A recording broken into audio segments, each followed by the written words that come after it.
મજામાં છો ને? આપણે ગયા લેક્ચરની અંદર એક્સરસાઇઝ 7.1ના 15 સમ સુધી કર્યા હતા. આજે આપણે ક્વેશ્ચન નંબર 16 થી સ્ટાર્ટ કરી રહ્યા છીએ. Question number 16, exercise 7.1. Question number 16 છે integration of 2x minus 3 cos x plus e raised to x dx. આ તમારો ક્વેશ્ચન છે. ઇન્ટિગ્રેશન ઓફ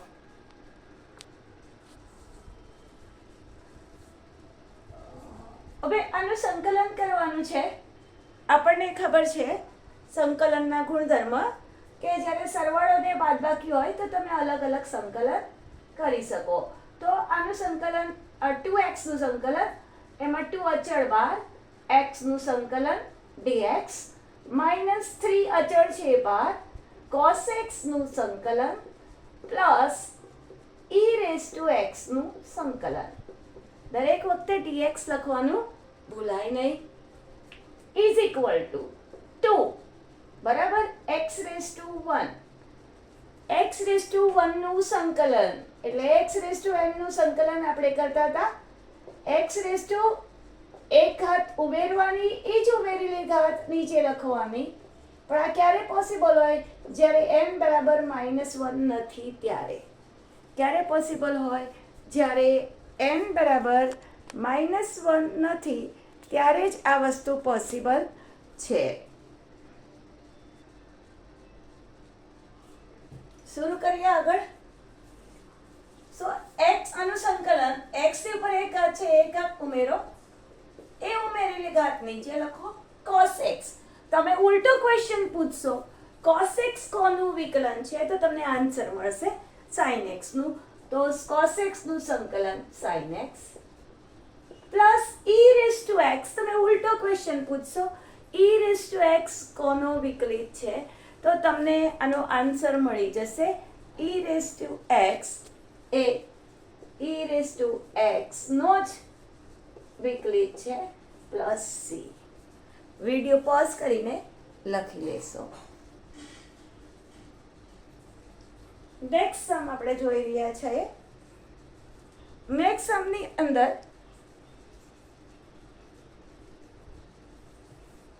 તમને આપી દેવામાં આવ્યું છે integration of 2x square minus 3 sin x plus 5 root x dx. તો આપણને ખબર છે સરવાળા અને બાદબાકીનું આપણે અલગ અલગ સંકલન કરીને સરવાળો બાદબાકી કરી શકીએ. તો 2 અચળ બાર x સ્ક્વેર નું સંકલન માઇનસ 3 અચળ બાર sin x નું સંકલન પ્લસ 5 અચળ બાર રૂટ x નું સંકલન.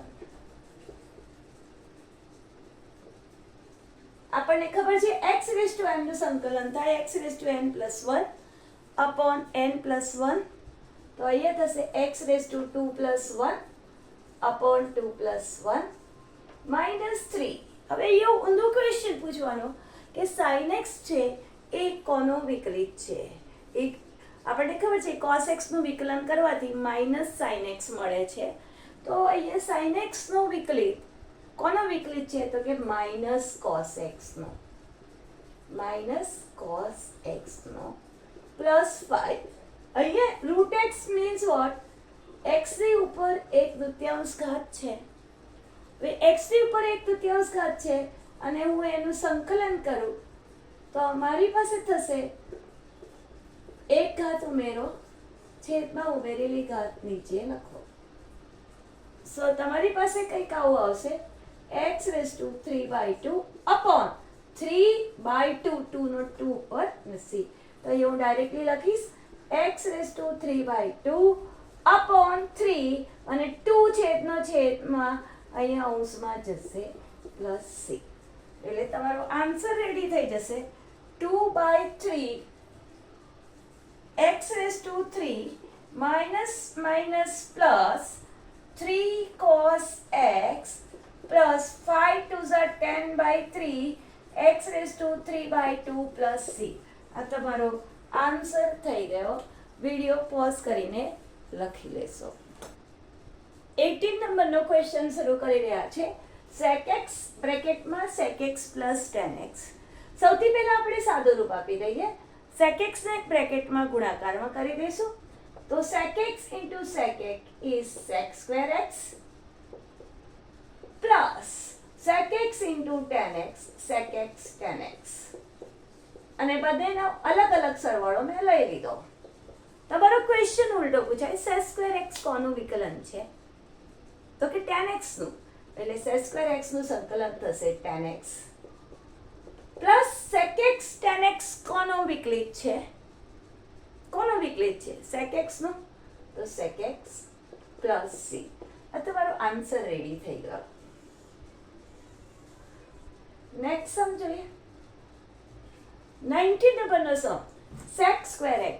હવે sec એટલે 1/cos. sec એટલે 1/cos થાય. તો sec square એટલે 1/cos square x. અને cosec એટલે 1/sin x. બરાબર? cosec અને sin એકબીજાના વ્યસ્ત છે એટલે 1/sin x. અને 1/sin x હું અહીં નીચે લખું તો છેદનો છેદ ઉપર જઈને ઉપર બનશે sin square x. ભાઈ અહીંયા કર્યું કેવી રીતે? sin square x ને લખ્યું 1/cos square x, cos square ને લખ્યું 1/sin square x. આ બંનેનો ગુણાકાર થાય. cos square x into 1 is cos square x, sin square x into 1 એટલે sin square x. ઓકે, હવે આપણને ખબર છે sin upon cos એટલે tan, sin x upon cos x એટલે tan x. એટલે આ થઈ ગયું મારી પાસે tan square x. હવે tan square x નું વિકલન મને આવડતું નથી. બરાબર? sin x upon cos x is equal to tan x. હવે tan square x કોનું વિકલન છે મને નથી ખબર. તો આનું સંકલન પણ મને આવડતું નથી. તો હું શું કરીશ? તો કે tan square x ને આપણને ખબર છે 1 plus tan square x is equal to sec square x, and therefore tan square x is equal to sec square x minus 1. બરાબર? tan square x ને હું sec square x minus 1 લખી દઈશ.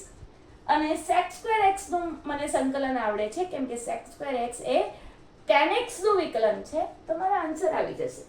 તો આને લખી નાખીશ sec square x minus 1 dx. અલગ અલગ સંકલન લઈ લઈએ. is equal to integration of sec square x dx minus integration of 1 dx. બરાબર? integration of sec square x minus integration of this. હવે sec square x છે એ કોનો વિકલિત છે? tan x નો. તો sec square x નું સંકલન થશે tan x minus 1 કોનો વિકલિત છે? કોનું વિકલન કર્યું તો 1 આવે. x નું વિકલન. તો 1 નું સંકલન x plus c. આ દાખલાને જરા સ્ટુડન્ટ એસ્ટ્રિક લગાવી દેજો. કામનો દાખલો છે તો કોપી કરી લેશો વિડીયો પોઝ કરીને. નેક્સ્ટ સમ જોઈએ 20. 2 minus 3 sin x upon cos square x. Students આપણે શું કરશું? છેદ અલગ અલગ લખી દઈશું. તો કે 2 bracket upon 1 plus cos square x dx. છેદ છૂટો પાડી દીધો. 2 upon cos square x minus 3 sin x upon cos square x. બંનેના છેદમાં cos square x મૂકી દીધું કેમ કે બંનેના સાથે છેદમાં મૂકેલું છે મીન્સ તમે અલગ અલગ છે અને એનો લસા લેવાથી cos square. 2 1 upon cos x. હમણાં જ આપણે જોયું it is a sec square x. અને sec square x નું સંકલન તો મને આવડે છે કેમ કે sec square x કોનું વિકલન છે? tan x નું. minus 3. હવે અહીંયા થોડું ઠીક કરી દઈશ. આ છે sin x. નીચે આવ્યું cos x into cos x. sin x upon cos x એટલે tan x અને 1 upon cos x એટલે sec x. તો sec x into tan x is equal to 2. sec square x નું કોનો વિકલિત છે? tan x નો. so sec square x નું સંકલન થાય tan x minus 3 sec x tan x કોનો વિકલિત છે? sec x નો. તો 3 sec x. યા તો તમે સંકલનના સૂત્ર બરાબર રટીને આવો, ગોખી લો, યા તો તમને અગર વિકલન બરાબર આવડતું હોય તો તમે એની વિકલન અને સંકલન એકબીજાની વ્યસ્ત ક્રિયા છે તો તમે ઉલટું બોલીને પણ આન્સર લાવી શકશો. સો આ તમારો આન્સર રેડી થઈ ગયો. નેક્સ્ટ સમ પર જઈએ. એનો નેક્સ્ટ દાખલા પર જઈએ આપણે. દાખલો છે root x plus 1 upon root x dx.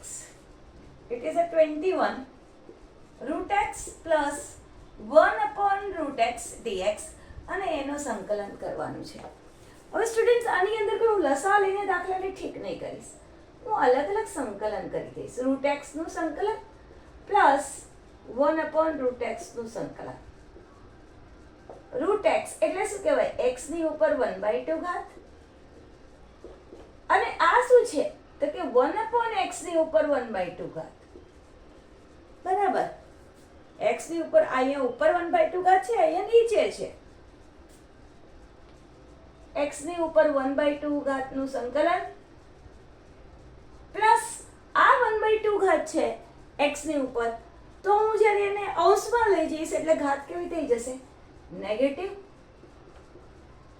Minus 1/2 dx. અને હવે મને ફોર્મ્યુલા આવડે છે. કઈ ફોર્મ્યુલા છે? x રેઝ ટુ n નું સંકલન x ની ઉપર n plus 1 upon n plus 1. આ ક્યારે વપરાય? જ્યારે n બરાબર -1 ન હોય ત્યારે. બધા જ કેસમાં વપરાય. n બરાબર -1 હોય એટલે x ની ઉપર -1 ઘાત અને x ની ઉપર -1 ઘાત એટલે છેદમાં લઈ જઈએ તો 1 upon x ની 1 ઘાત એટલે કે 1 upon x. અને 1 upon x કોનો વિકલિત છે? log x નો. હે ને? તો એ સમયે જ તમારી ફોર્મ્યુલા બદલાશે. બાકી બધા કેસની અંદર તમે સંકલન આરામથી કરી શકો. તો સંકલન કરીએ. x ની ઉપર 1/2 પ્લસ 1 અપોન 1/2 પ્લસ 1 પ્લસ અહીંયા -1/2 ઘાત છે તો -1/2 ઘાત પ્લસ 1 -1/2 ઘાત પ્લસ 1 પ્લસ c. ઠીક કરી દઈએ જરા. 2 1 2 પ્લસ 1 3/2 ઘાત છેદમાં 3/2 છેદવાળો અંશમાં મૂકી દેશો પ્લસ અહીંયા 1 માંથી -1/2 જતા રહે એટલે 2 તમે લસા લો તો 2 ઓછા 1 એટલે 1 1/2 એટલે વધશે x રેઝ ટુ 1/2. નીચે પણ 1/2 બનશે 1/2 2 ઉપર જશે. હવે થોડો સરખી રીતે આન્સર લખી દઈએ. 2/3 x raise to 3/2 plus 2 root x plus c. આ તમારો આન્સર થઈ ગયો અને આન્સર છે તમારો 2 x રેઝ ટુ 1/2 લખીને આપ્યું છે અને c. તો c તમારો છે એ આન્સર થઈ ગયો. Answer c. ચાલો નેક્સ્ટ કરીએ. વિડિયો પોઝ કરીને જરા લખી લેશો. નેક્સ્ટ ક્વેશ્ચનમાં જોઈએ student. Next question d/dx of fx is equal to 4x cube minus 3 upon x raised to 4 અને f2 ની કિંમત આપી છે 0 એટલે કે fx તો મને શોધવાનું કીધું છે fx. હવે સ્ટુડન્ટ આ ક્વેશ્ચનમાં fx ક્યાં છે? તો કે અહીંયા છે. d/dx of fx is equal to 4x cube minus 3 upon x raised to 4. બરાબર. આ રહ્યો fx. પણ fx ની બાજુમાં શું છે? d/dx. આ d/dx ને મારે કાઢી નાખવો છે અને આપણને ખબર છે સંકલન અને વિકલન બંને એકબીજાની વ્યસ્ત ક્રિયા છે, વિરોધી ક્રિયા છે. તો બંને બાજુ હું સંકલન લઈશ. બંને બાજુ સંકલન લેતા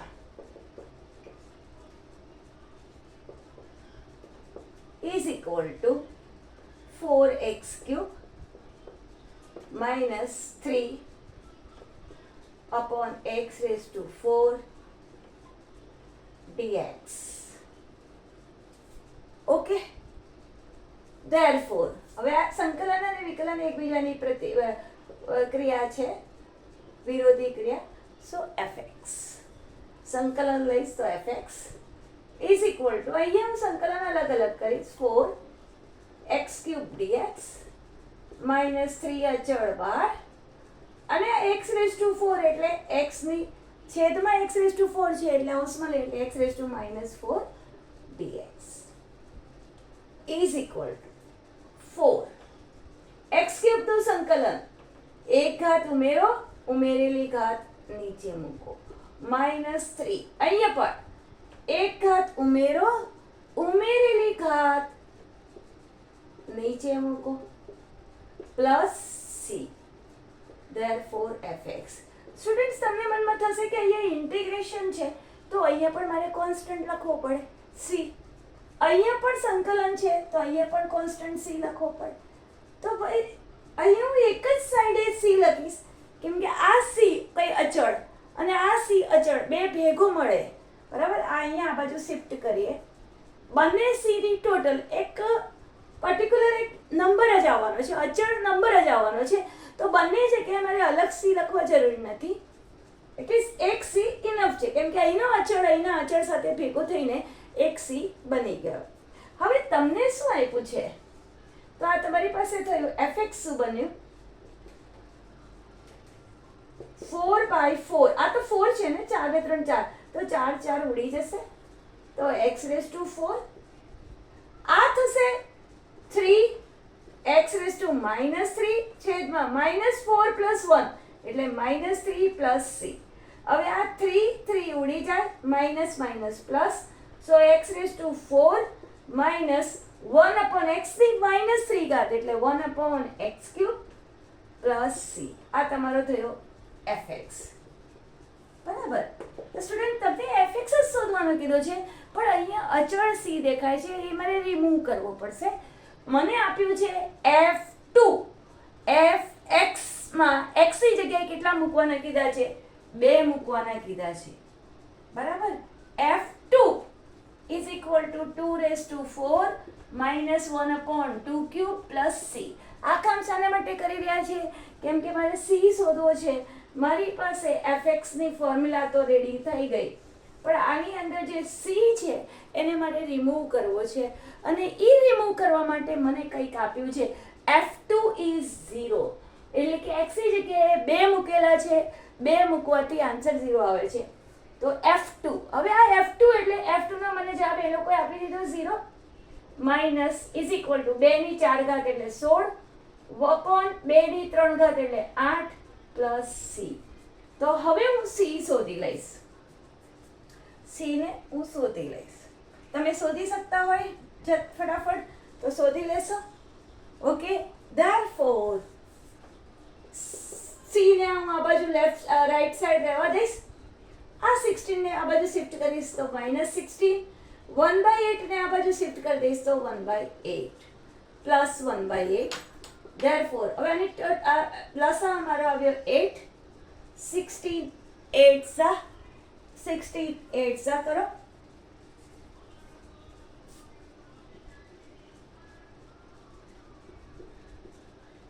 +1 is c. તો c ની કિંમત તમારી રેડી થઈ -28 + 1 -127/8. let us see the answer. -129 આવે છે એટલે ક્યાંક ભૂલ થઈ ગઈ છે. 16 this minus and minus મેં તમને કીધું ને કે અહીંયા ક્યાં હતું, આ માઇનસ અને આ માઇનસ થઈને અહીંયા પ્લસ થયું છે તો આ પ્લસ છે એટલે આ પ્લસ, તો આ બંને આ સાઈડે જશે એટલે માઇનસ થઈ ગયા એટલે -129/8. આ જે c ની કિંમત આવી એ હું આમાં મૂકી દઈશ, આને નંબર 1 આપી દઈએ. fx = x⁴ + 1/x³ + c is equal to x⁴ + 1/x³ -129/8. સો તમારો જે આન્સર છે x⁴ + 1/x³ minus 129 by 8. Option A is your correct answer. Students ટેક્સ્ટબુકના એક પણ એમસીક્યુ લીવ નહીં કરવાના, કેમ કે ટેક્સ્ટબુકના એમસીક્યુ એક્ઝામમાં પૂછે છે, એટલે ટેક્સ્ટબુકના એમસીક્યુ બધાએ કરવાના. આઈ હોપ કે તમને આ દાખલો છે એ સમજમાં આવી ગયો હશે. ઓકે, આ વિડીયોમાં આપણે એક્સરસાઇઝ 7.1 ને કમ્પ્લીટ કરી છે. નેક્સ્ટ વિડીયોમાં આપણે એક્સરસાઇઝ 7.2 આપણે કરવાના છે અને એમાં સંકલન માટેની અલગ અલગ રીતો બતાવી છે. એક તો સંકલન માટે આદેશની રીત, સંકલન માટે આંશિક અપૂર્ણાંકની રીત અને સંકલનમાં ખંડસહ સંકલનની રીત. આ 3 રીત છે. એમાંની પહેલી રીત આપણે સંકલન માટે આદેશની રીત આપણે નેક્સ્ટ વિડીયોમાં ભણશું. સ્ટુડન્ટ્સ, આઈ હોપ કે તમને આજે જે ભણાવ્યું એ સમજમાં આવ્યું હશે. જો ન આવ્યું હોય તો તમે મને મેસેજ કરી શકો, તમારા ડાઉટ હું સોલ્વ કરી આપીશ. અને જો વિડીયો ગમ્યો હોય તો લાઈક કરશો અને શેર કરવાનું ભૂલશો નહીં. Thank you students, have a nice day.